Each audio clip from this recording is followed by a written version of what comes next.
वापस डंपर और ये चालू हो गए हैं। लिखित में समझौता पत्र हमारे हुआ था, इनका है एक जेसीबी रहेगी और फॉकलैंड एक भी नहीं रहेगी, और ये हमारा लिखित समझौता हुआ। एमई साहब ने बुरा भला कहा था। अब मामला बहुत बिगड़ गया है। ये धरना प्रदर्शन के शुरू हो गया, सिरे के प्रशासन की तो रहेगी, पुलिस प्रशासन की भी जिम्मेदारी रहेगी।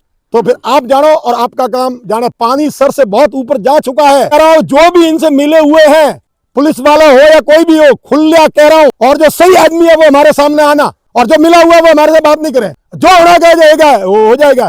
परेशान हो गया धंधा छोड़ के, रात को 12-12 बजे तक ध्यान रखे। ठेकेदार खुलेआम कह रहा है कि प्रशासन के कहने से ये रोड हमने वापस बनाया। लोगों को रोकना मुश्किल हो जाएगा। फॉकलैंड यहाँ पे एक भी रहना नहीं चाहिए। आज यहाँ जामोत्रा नदी में जो इनका स्टॉक है बजरी वालों का, यहाँ पे संघर्ष समिति के कार्यकर्ता 15-20 लोग आए हैं। पहले जावल में हमने मीटिंग रखी। हमने अभी 2 दिन पहले सुना ग्रुप में चल रहा था, वापस डंपर और ये चालू हो गए हैं। हमारे मई महीने में 25 मई को पहले 7 दिन का धरना चला था, तो 25 मई को आमरण अनशन समाप्त करने के लिए हमारे माननीय राज्य मंत्री श्रीमान ओटाराम जी देवासी वर्तमान विधायक, वो और श्रीमान लुम्बा राम जी वर्तमान सांसद महोदय, और जिला प्रमुख वगैरह यहाँ जावल वहाँ पधार के आमरण अनशन तोड़वाया था। और इस दिन लिखित में समझौता पत्र हमारे हुआ था, उन पर इन सभी के हस्ताक्षर है, हमारे संघर्ष समिति वालों के भी साइन है। तो हमारे ये तय हुआ था कि ये अब आगे से काम नहीं करेंगे, और इनके जो स्टॉक होगा, कुछ बिंदुओं पे इनको छोड़ा गया था, भाई इनका स्टॉक होगा, जावल में स्टॉक था, वहाँ से ये ले जा सकते हैं। और सिर्फ एक स्टॉक जहाँ पे इनका है, एक जेसीबी रहेगी, फॉकलैंड मशीन नहीं रहेगी। डंपर जो सिर्फ 4 टायर वाला डंपर है वो रहेगा, 8 टायर वाला नहीं रहेगा। डंपर से नहीं ले जा सकेंगे, और फॉकलैंड एक भी नहीं रहेगी। और इनके 3 पॉइंट है, एक पाइडी, जामोत्रा और जावल, तीनों में एक जेसीबी इनकी एक तीनों जो चल सकती है। ये हमारा लिखित समझौता हुआ था और हम आमरण अनशन छोड़ा गया। उसके बाद में करीबन 4 महीने बिल्कुल बंद रहा था। चोरी छुप के चलाते होंगे, बात अलग है, लेकिन बिल्कुल बंद ही था। और पिछले 2 महीने पहले हमको मालूम हुआ कि वापस ये स्टॉक नया कर रहे हैं, ये कर रहे हैं। तो हम वापस 50-100 लोग वहाँ पे गए थे। वहाँ से हमारे छगन जी जो घांची है वो भी साथ में थे। इन्होंने जिला उपाध्यक्ष बीजेपी के वो भी साथ में थे, और उन्होंने मंत्री जी महोदय को फ़ोन किया। जावल मंत्री महोदय आए थे तो उनको कहा था, उन्होंने कहा मैं रुकवाऊंगा, और उन्होंने मंत्री महोदय ने रुकवाया।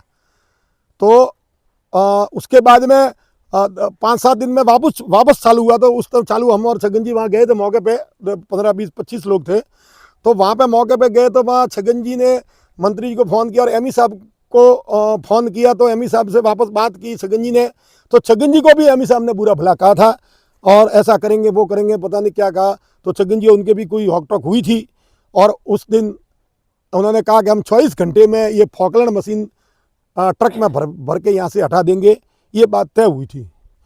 तो उसके बाद में लगभग 1.5 महीने तक एक भी मशीन नहीं की। तो 15 दिन पहले हम लोग वापस 50 जने यहाँ नदी में आए थे। रात को 7 बजे सीआई साहब भी यहाँ मौजूद थे, और वहाँ भी एमई साहब को फ़ोन लगाया। एमई साहब ने एक बार तो फ़ोन उठाया कि मैं सुबह आके बंद करा दूंगा, और भी इनको फ़ोन कर दिया बंद करने का, लेकिन आज तक उन्होंने, वो सुबह भी नहीं आए और आज तक बंद की नहीं, और वहाँ से ये चालू है। अब मामला बहुत बिगड़ गया है। अगर आज हमारा कल से भारी आंदोलन वापस शुरू करने के लिए आज मीटिंग बुलाई गई थी, लेकिन परसों सुना है 22 तारीख का मुख्यमंत्री जी का यहाँ पे दौरा है, इसलिए हमने ये समझा कि मुख्यमंत्री जी के दौरे में कोई व्यवधान नहीं आवे। इसके लिए हमने ये मुख्यमंत्री जी के दौरे के बाद में ये वापस महाअभियोग ये महा जो है रैली या जो महा आंदोलन शुरू करने का निश्चय किया है। 23 अगर ये 2-3 दिन में बंद नहीं करते हैं, तो एक तो हमने निर्णय लिया है कि कोशिश करते हैं हम मंत्री महोदय को ज्ञापन भी देंगे सिरोही जाकर, और अगर ये बंद कर देते हैं तो अच्छी बात है, वरना 23 तारीख से आगे की योजना बनाई जाएगी।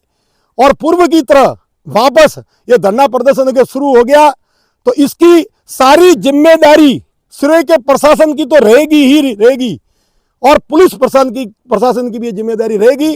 फिर हम ग्रामवासियों को दोष दोगे तो फिर आप जानो और आपका काम जाने। पानी सर से बहुत ऊपर जा चुका है। और मैं ये भी कह रहा हूं, जो भी इनसे मिले हुए हैं, पुलिस वाला हो या कोई भी हो, खुला कह रहा हूं, अभी से उनसे हट जाओ उनके मैदान में से, और जो सही आदमी है वो हमारे सामने आना और बात करना हमारे से, और जो मिला हुआ वो हमारे से बात नहीं करे। जो होना जाएगा वो हो जाएगा। अब ये आंदोलन नहीं छूटेगा। परेशान हो गया धंधा छोड़ के, कितनी देर, रात को 12-12 बजे तक, ध्यान रखे। ठेकेदार खुलेआम कह रहा है कि हमने ये 15 दिन पहले सरपंच जामोत्रा बुद्धगाम के सरपंच और पटवारी की देख रेख में गोचर में इन्होंने जो रोड बनाया था, गोचर में वो मतलब ग्रेवल सड़क बना के डंपर ले जा रहा, वो रोड हमने तोड़वाया 15-20 जगह से। तो इन्होंने अभी 3 दिन पहले आकर देगा वापस वो रोड सही कर दिया, वहां से डंपर ले जा रहे हैं। तो हमने इनको पूछा, ये ठेकेदार क्या बोल रहा है कि प्रशासन की मंजूरी लेकर प्रशासन के कहने से ये रोड हमने वापस बनाया। इसका मतलब क्या है? मिली भुगती है। हाँ, इसलिए लोगों को रोकना मुश्किल हो जाएगा। 2 दिन में इसकी उचित कार्रवाई करावे। जय हिंद। और फॉकलैंड हमारी है कि मादे, फॉकलैंड यहाँ पे एक भी रहना नहीं चाहिए। फॉकलैंड यहाँ से 10 किलोमीटर दूर यहाँ से मौके से हटाए जावे। और ये जो आज है, ये आज जो है ना, ये कल रात को 2 दिन में अभी नया ये किया, ये सब सारे टीले नए बनवाए। अभी हम 10 दिन पहले आए थे, ये नहीं थे, ये नया स्टॉक किया इन्होंने। और हमने, जय हिंद।